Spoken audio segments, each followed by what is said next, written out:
The silver ship of the Galactic Council arrived without warning.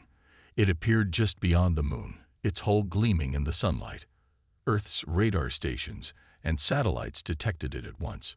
People around the world stopped what they were doing to watch the news. Captain Susan Miller stood on the observation deck of Space Station Horizon. She adjusted her blue uniform and took a deep breath. As the leader of Earth's welcome team, she would be the first human to officially meet aliens. "They're docking in 5 minutes, Captain," said Lieutenant Frank Cooper beside her. Susan nodded. "Is the security team ready?" "Yes, Mom." 20 officers, hidden but alert. The world's leaders had agreed that showing too much military force might seem unfriendly, but having no protection at all would be foolish. The airlock doors opened with a soft hiss. 3 beings walked through. The one in front was tall and thin with blue-gray skin and large eyes. It wore a flowing robe with strange symbols. "I am Ambassador Rix of the Zentari, representing the Galactic Council," it said in perfect English. "We come in peace and friendship." Susan stepped forward. "I am Captain Susan Miller of Earth. We welcome you to our home." The meeting room was large and bright. Windows looked out into space, showing Earth below. Susan sat with her team on one side of the table. The aliens sat across from them. "The Galactic Council has existed for 12,000 years, Lyrix explained. "We bring peace, trade, and protection to 47 different species across this part of the galaxy." Susan listened carefully. "And you wish Earth to join this council?" "Yes. We offer you technology, knowledge, and defense. In return, we ask for resources and cooperation." For 3 days they talked. The aliens showed amazing technology, cures for diseases, faster than light travel, clean energy. Each night, Susan sent reports back to Earth's Security Council. On the 4th day, Lyrix presented a thick document. "This is our standard treaty for new members. Please take time to study it." Susan's team included lawyers, scientists, and diplomats. They spent 48 hours going through every line of the treaty.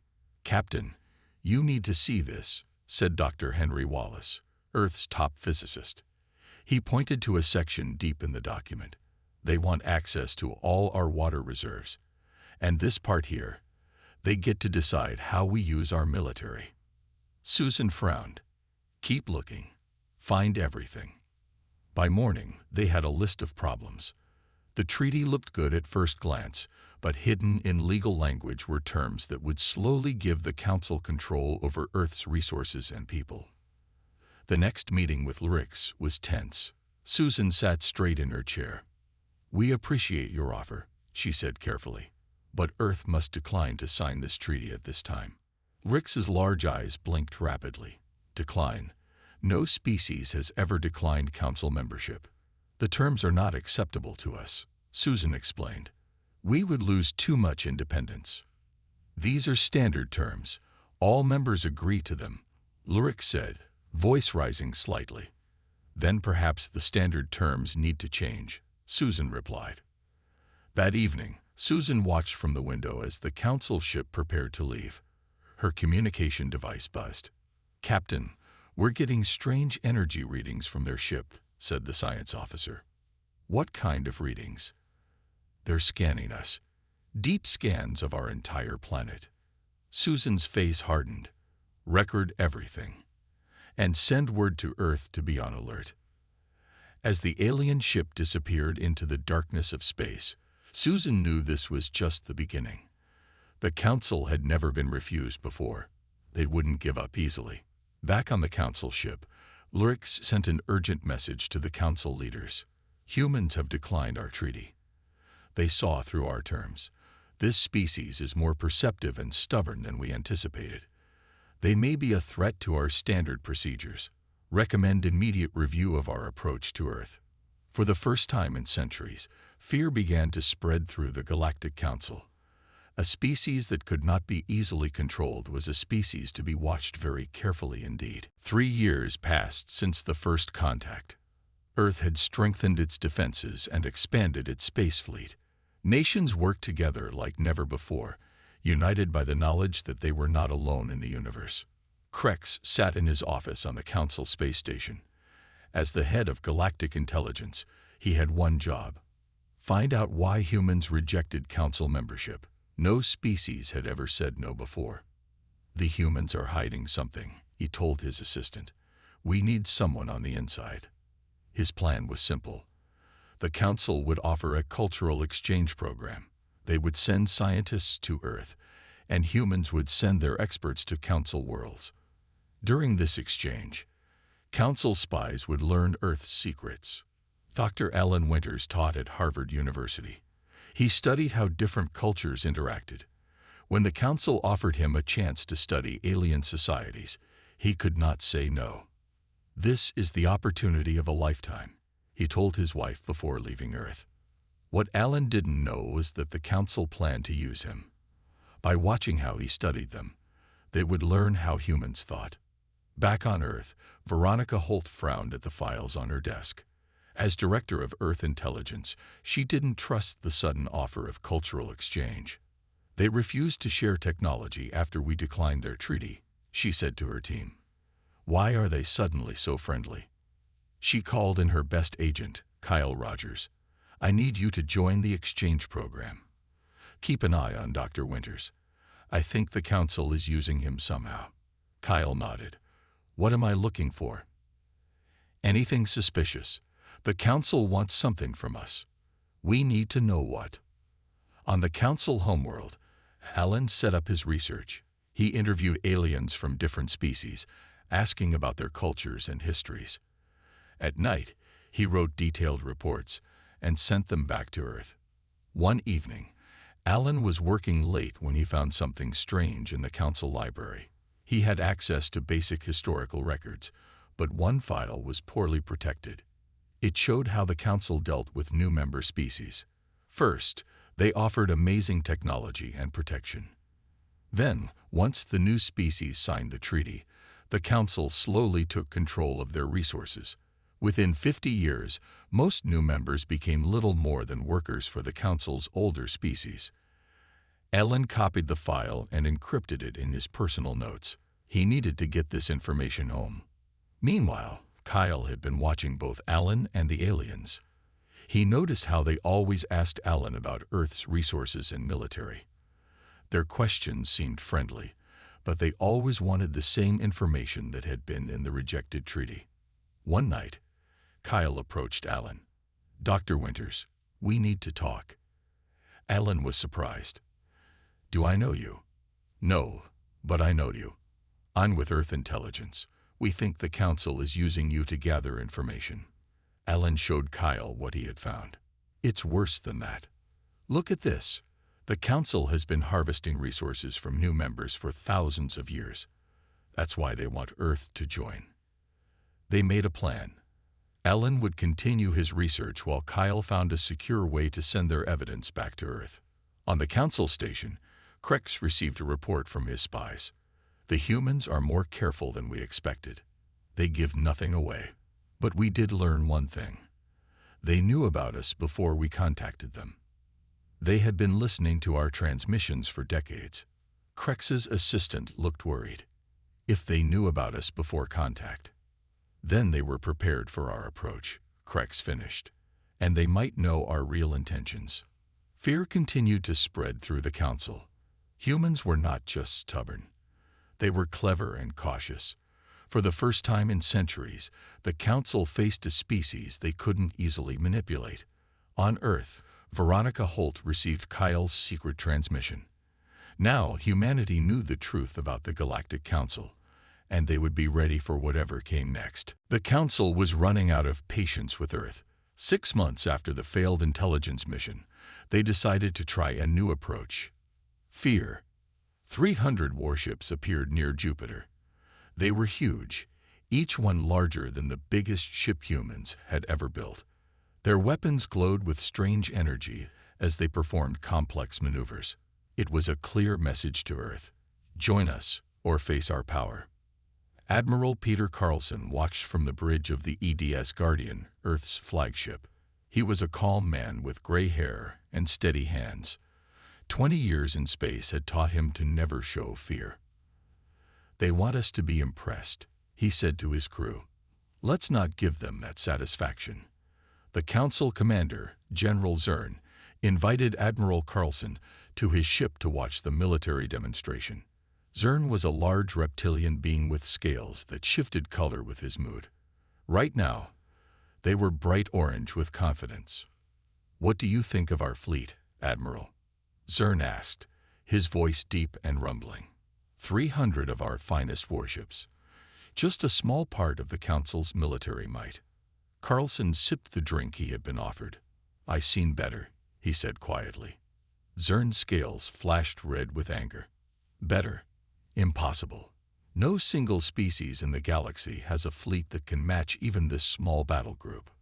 Carlson smiled. "Who said anything about a fleet you can see?" At that moment, Carlson's second-in-command, Commander Maria Lopez, sent a signal from the Guardian. All around the Council ships, space seemed to ripple and change. 500 Earth vessels appeared, surrounding the Council fleet. They had been there all along, hidden by stealth technology. Zern's scales turned pale gray with shock. "This is impossible. Our sensors detected nothing." "We've had stealth technology for 15 years, Carlson explained. "We developed it after we first detected your transmissions." The Council had never encountered such advanced stealth capabilities. Their sensors, which they had thought were the best in the galaxy, had failed completely. "How long have you known about the Council?"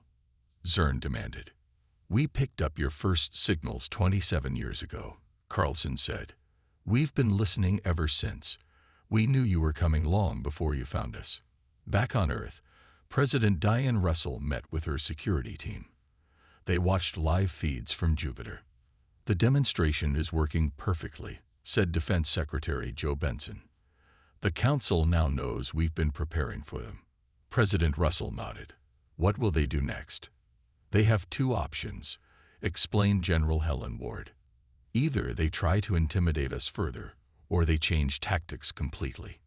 In the Council chamber, far across the galaxy, emergency meetings were held. The leaders of the oldest species gathered to discuss the human problem. "They have technology we didn't know about," said High Counselor Vrex. "Stealth capabilities that can hide an entire fleet.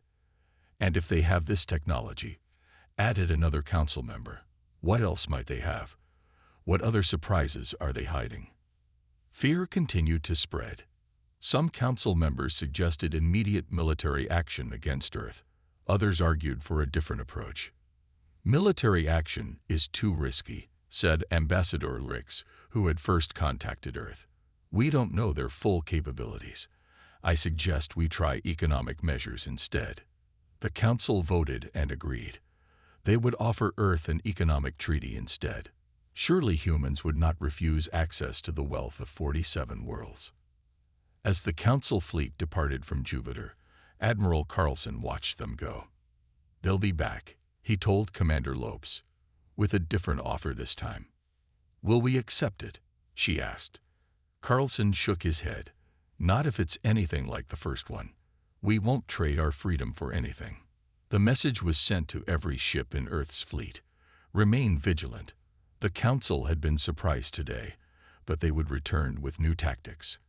And humanity needed to be ready. 2 months after the military demonstration at Jupiter, the Council returned with a new offer.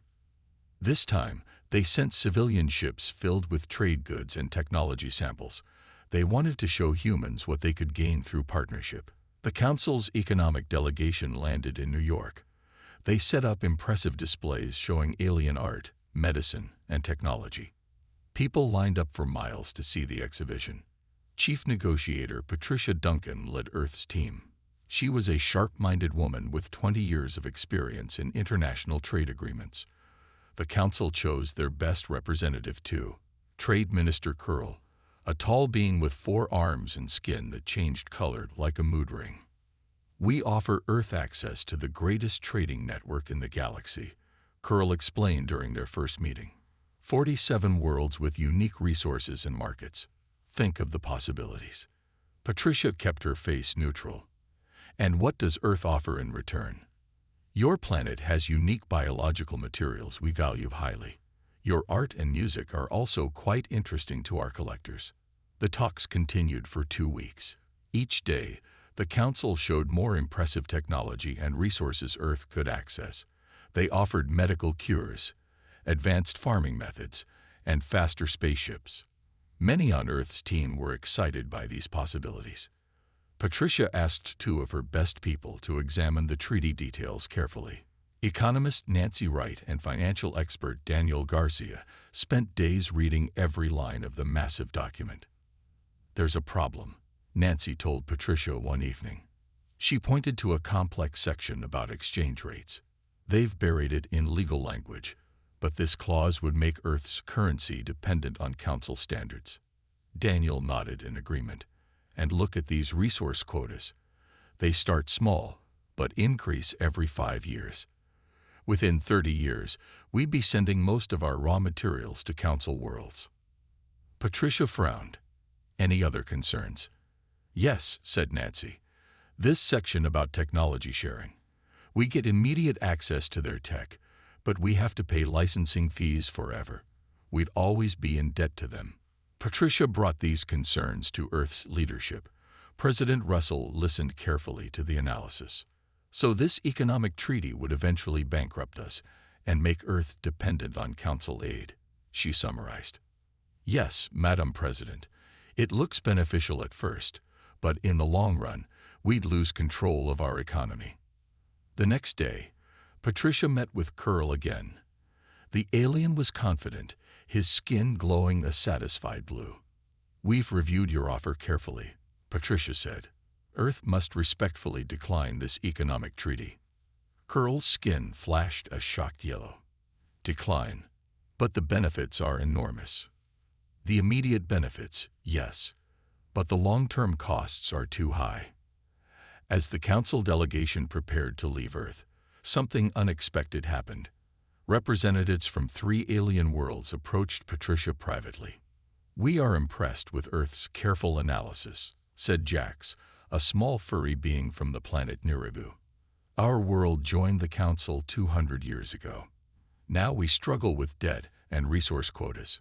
Would Earth consider direct trade agreements with our worlds?" asked another alien. "Without Council involvement." Patricia was surprised but interested. "I believe we would be open to that discussion." On the Council's main ship, Curl reported the failure to his superiors. They declined again. And worse, they're now talking directly with some of our newer members. High Counselor Vrex was furious. "This is unprecedented. No species has ever formed independent agreements outside the Council structure. Humans are encouraging others to question our authority," said another Council member. This could spread. The fear in the Council grew stronger. Humans were not just refusing their treaties. They were now threatening the very system that had given the older species control for thousands of years. Back on Earth, Patricia met with President Russell. "We've started discussions with individual worlds for fair trade agreements. They're eager to work with us directly." President Russell smiled. "Then perhaps the Council's rejection will open new doors for humanity after all." The stage was set for the next move in this complicated game of galactic politics. The Council would have to try yet another approach to bring humans under their control. 6 months after the failed economic treaty, the Galactic Council tried a new approach. Science was something all species valued. Perhaps a joint scientific project would bring humans into their influence. The Council sent their top scientists to Earth with an exciting proposal. They wanted to study a black hole located 10 light-years from Earth. It was a rare scientific opportunity. Dr. Richard Fleming was Earth's leading astrophysicist.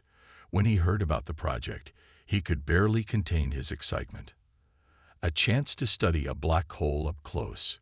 He told his team at NASA, "This could advance our understanding of physics by 100 years." The Council offered to share all discoveries and provide the technology for the mission. All they asked was that human scientists join the research team. Dr. Fleming and 20 other scientists met with the Council delegation at the International Space Center in orbit above Earth. The alien scientists showed impressive data and equipment. We have been studying this black hole for 50 years, explained Chief Scientist Mira, a tall being with pale blue skin and 6 fingers on each hand. With human help, we can complete our research. For 3 weeks, the scientists worked together, planning the mission. Dr. Fleming was impressed by the Council's knowledge, but noticed something strange. The aliens wanted humans to operate certain equipment during the most dangerous parts of the mission. "Why do you want us to handle the probe deployment?" he asked Mira one day. "Your scientists have more experience with this technology." Mira hesitated before answering. "Your species has shown remarkable adaptability. We believe you would perform better in these situations." Dr. Fleming wasn't satisfied with this answer.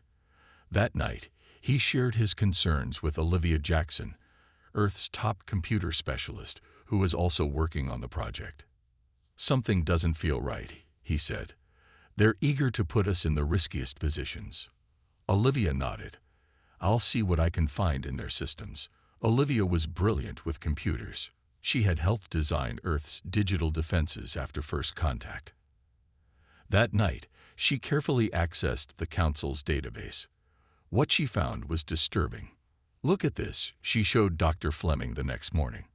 Records of their previous joint missions with other species. In every case, they put the newer species in the most dangerous positions.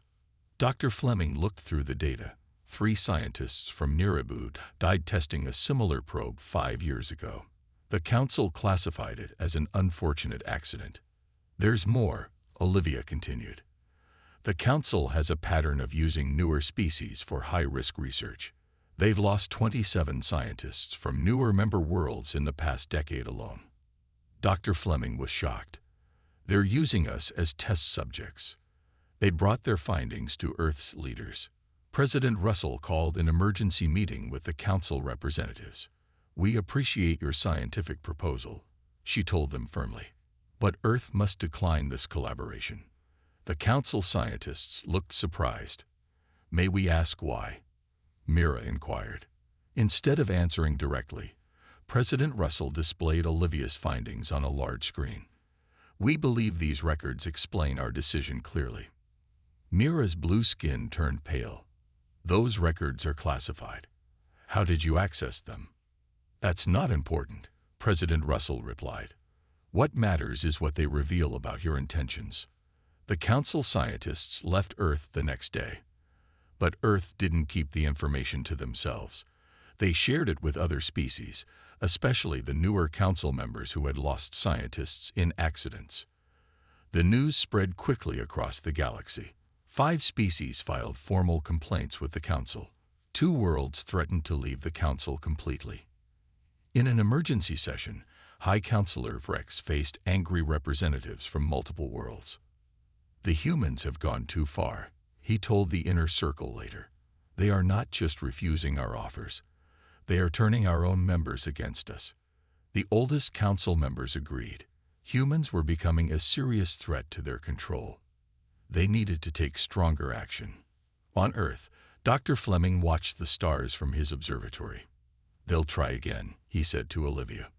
"But now more species are watching them carefully." Humanity had gained new allies in their stand against the Council's manipulation. The balance of power in the galaxy was slowly beginning to shift. The situation grew tense in the months that followed. Humans had formed trade agreements with 7 Council species. More worlds were considering direct partnerships with Earth. The old power structure was under threat. The Council needed to act. They chose a dangerous plan. One morning, emergency alarms sounded across the galaxy. A Council transport ship near Earth's space sent distress signals. Their engines had failed, trapping them in a decaying orbit around Mars. Earth responded immediately. 2 rescue ships raced to help the stranded aliens. Captain George Wilson led the mission. "We're approaching the Council vessel," he reported to Earth Command. "Their main power systems appear to be offline." "Proceed with caution," replied Commander Diane Lee from Earth. "Something about this feels strange." Captain Wilson's crew docked with the Council ship. They found 20 alien crew members in apparent distress. The Earth team provided medical aid, and began repairs on the damaged engines. But engineer Sandra Powell noticed something odd about the engine failure. These systems didn't fail naturally, she whispered to Captain Wilson. The damage looks deliberate. Wilson ordered his security team to be alert. Continue the repairs, but stay vigilant. 3 days later, news spread across the galaxy. A Council ship had suffered a mysterious attack in Earth's territory. The Council claimed humans had sabotaged their engines and mistreated their crew. William Carter, Earth's diplomatic representative, was called to an emergency Council session. He faced angry accusations from dozens of species. Earth denies any involvement in this incident, Carter stated firmly. In fact, we sent rescue ships to help.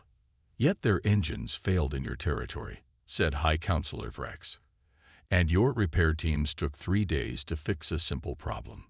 The session grew heated. Many older Council members demanded sanctions against Earth. They called humans dangerous and untrustworthy. Then Carter did something unexpected. He played a recording from the Earth rescue ship. The video showed Engineer Powell examining the Council ship's engines. It clearly revealed that the damage had been done from inside the ship, not from an external attack. The engine failure was deliberate, Carter explained, created by the Council ship's own crew.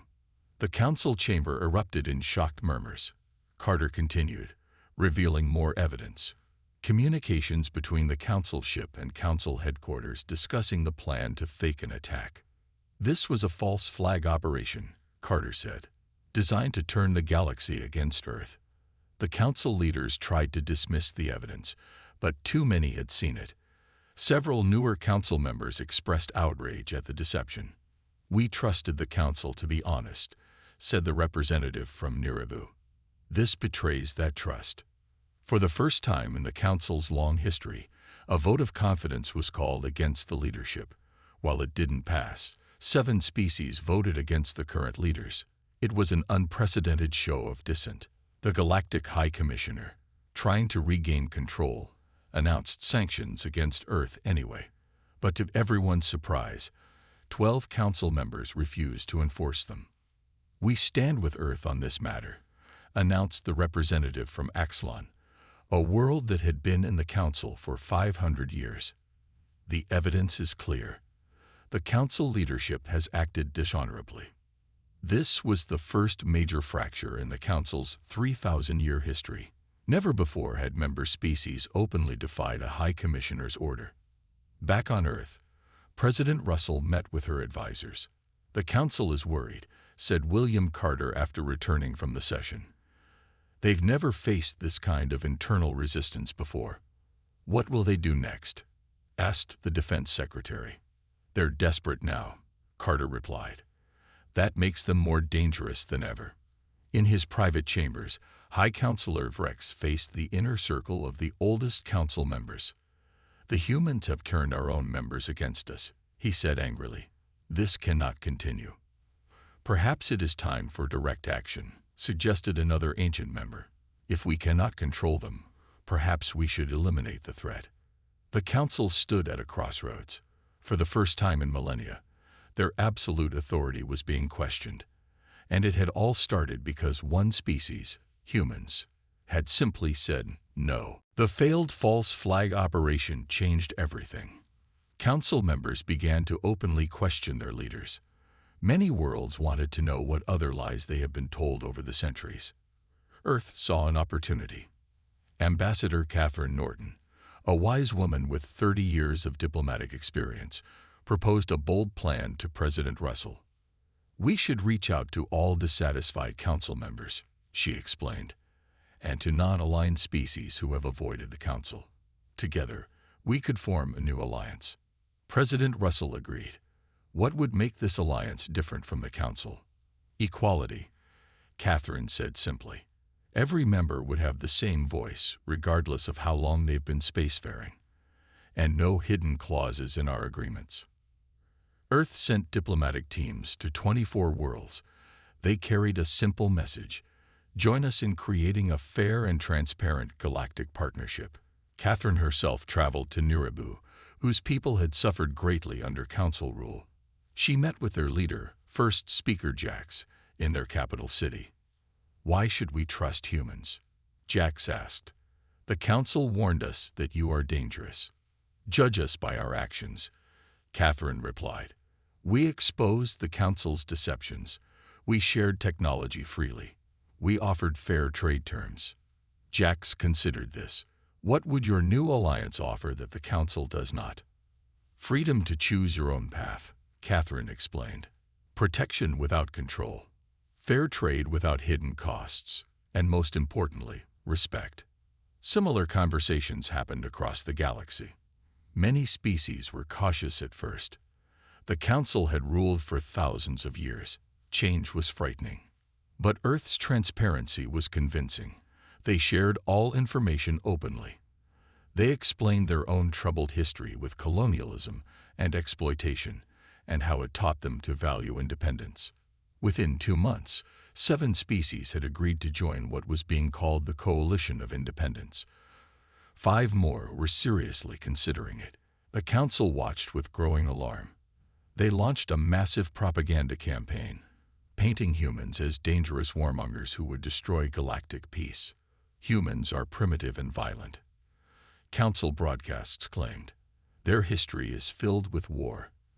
They cannot be trusted with advanced technology. Catherine and her team countered these claims with honesty. "Yes, we have fought wars," they admitted.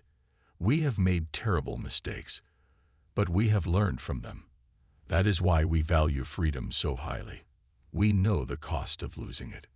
More species joined the coalition. Even some older council members began to express interest in this new approach to galactic relations. High Counselor Vrex called an emergency meeting of the Inner Circle. "This coalition threatens everything we have built," he said angrily. "At this rate, we could lose 1/3 of our members within a year." "Perhaps we should change our approach," suggested one council member. "Offer real partnerships instead of control." "Never," Vrex shouted. "Control is our right. We guided these younger species from their primitive beginnings. They owe us everything." The divide within the council grew wider. Some members began to wonder if the humans' way might be better after all. Back on Earth, President Elijah Howard prepared to address the galaxy. His speech would be broadcast to every world in council space and beyond. "Fellow sentient beings," he began, "Earth does not seek to replace the council with our own empire. We seek only to create a community where all species can thrive in freedom." He spoke of Earth's hopes for the future, a galaxy where technology was shared freely, where trade benefited everyone, where each species could develop in their own way. "The Coalition of Independence welcomes all who share these values," he concluded. "Together, we can build something better than what has come before." The speech was translated into hundreds of alien languages. It reached billions of beings across thousands of worlds. And everywhere, it sparked the same dangerous thought. What if there is a better way? The council's fear grew greater than ever. They had tried diplomacy, economics, science, and deception. All had failed. Now humans were inspiring a galactic revolution with nothing more than ideas. The final confrontation was coming, and the future of the galaxy hung in the balance. 5 years had passed since first contact. The galaxy looked very different now. The once mighty Galactic Council had lost 17 of its 47 members to the Coalition of Independence. Earth had changed the balance of power without firing a single shot. High Counselor Vrex had been removed from power. The old guard who had controlled the council for centuries faced growing opposition from within. Their secrets and manipulations had been exposed, and younger council members demanded change.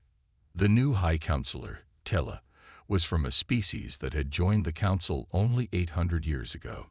She was considered young and progressive by council standards, and she had made a difficult decision. "We must speak with the humans again," she told the council chamber. "Not to trick them, but to learn from them. Our old ways are failing." For the first time in its long history, the council approached Earth with genuine respect. They requested new treaty negotiations without hidden agendas. Earth agreed to the talks. Admiral Laura Bennett, and diplomat Ryan Phillips were chosen to represent humanity. They met the Council delegation on neutral ground, a space station orbiting a lifeless planet at the border between Earth and Council space. High Counselor Tella spoke first. "We have watched your coalition grow. Many of our members have left us to join you. We wish to understand why." Ryan Phillips answered honestly. "Because we offer partnership, not subjugation. We share technology freely. We respect the independence of all species. These ideas challenge everything the Council was built on," Tella admitted. "For thousands of years, we believed older species should guide younger ones. We thought our control was necessary." "Guidance can be valuable," Laura said, "but it must be offered, not forced." The negotiations lasted 3 months. Both sides worked to find common ground. The Council had to abandon many of its oldest traditions. Earth had to accept that some species truly did need protection and guidance. Finally, a new agreement was reached. They called it the Galactic Concordat. It established a framework for interstellar relations based on mutual respect and equality. Under the Concordat, the Council would continue to exist, but with reformed policies. The coalition would maintain its independence. Both organizations would work together on matters that affected the entire galaxy. When the final documents were signed, representatives from 82 species attended. It was the largest gathering of galactic civilizations in recorded history. After the ceremony, an elderly alien historian named Zorn spoke with his young apprentice as they watched the celebrations. "I have lived for 300 years, Zorn said. "I have studied the Council's history for most of my life. Never did I expect to see such change." "Was it really the humans who caused all this?" the apprentice asked. Zorn nodded slowly. "The Council feared humans because they declined every treaty we offered. But what they never understood was that humans didn't reject cooperation. They rejected subjugation. And that made all the difference. Yes, in refusing to be controlled, they showed others that freedom was possible. They freed not just themselves, but half the galaxy." The apprentice looked thoughtful. "Our old texts say the strong should rule the weak. But humans were not the strongest species. Their strength was not in weapons or technology," Zorn explained. "It was in their ideas, in their stubborn belief that all beings deserve freedom and respect." Across the room, Laura and Ryan spoke with representatives from dozens of worlds. Plans were being made for joint scientific missions, cultural exchanges, and open trade networks. "Do you think it will last?" Ryan asked Laura quietly. "Nothing lasts forever," she replied. "But we've created something better than what came before. That's all anyone can hope to do." On Earth, people celebrated the new agreement. Humanity had taken its place among the stars not as conquerors or subjects, but as equals. They had transformed the galaxy not through force, but by standing firm in their principles and inspiring others to do the same. And that perhaps was the greatest victory of all.